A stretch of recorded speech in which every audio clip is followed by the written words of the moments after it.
You're interested in the Chase Sapphire Preferred, and you have likely seen that a credit score of 720, 740, or even higher is recommended. Yet applicants with scores over 800 are denied for this card with surprising frequency. The truth is, Chase is far more concerned with one specific policy than they are with a perfect score. In this video, I'll detail the exact credit profile that gets approved and break down the number one reason for denial so you can apply with confidence. Let's start with the most common question. What credit score do you actually need? Online, you'll find a fairly consistent answer. Most sources suggest that to be safe, your score should be in the good to excellent range. Generally, a credit score of at least 700 is recommended to improve your chances of approval for the Sapphire Preferred.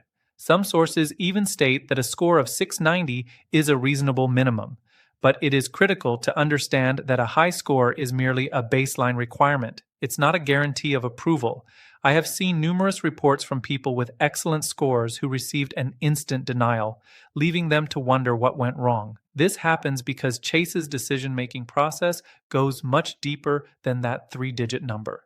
While your score gets their attention, it's the details within your credit report that determine the final outcome. By the way, I have good news for you. You can check your credit score right now in just a few minutes with a trusted credit monitoring service. You'll get access to your full credit report, FICO score, and real-time alerts for any major changes, all in one place. And the most exciting part? It won't drain your wallet. It's almost free. I have given the links in the video description. So if a high score isn't sufficient, what is Chase really evaluating? It comes down to 4 key factors, and the last one is the most important of all. Chase prefers a consistent track record of responsible credit use. A short history can be a red flag, as can low credit limits on your other cards.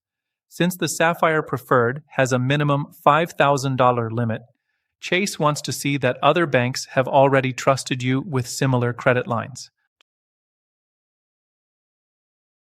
Chase needs to know you can handle your payments, so a higher income improves your approval odds. Beyond that, having a pre-existing checking or savings account with Chase is a significant advantage, as it shows you are already a trusted customer. High credit utilization, meaning you're using a large percentage of your available credit, is a red flag to lenders. Keeping your balances low across all cards demonstrates responsible financial management and boosts your chances of approval. This is the single biggest reason qualified applicants get denied. The 524 rule is an unofficial but strict policy. If you've opened 5 or more personal credit cards from any bank in the last 24 months, your application will almost certainly be rejected. This rule overrides a high credit score or a large income, and it is intended to discourage people from opening cards just for the bonus. Ultimately, getting approved for the Chase Sapphire Preferred is more about strategy than it is about a perfect score.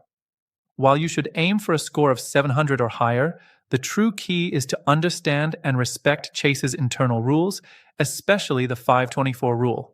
It is the number one hurdle that trips up most applicants. By checking your 524 status, building a solid credit history, and managing your existing credit responsibly, you can apply with the highest possible chance of approval.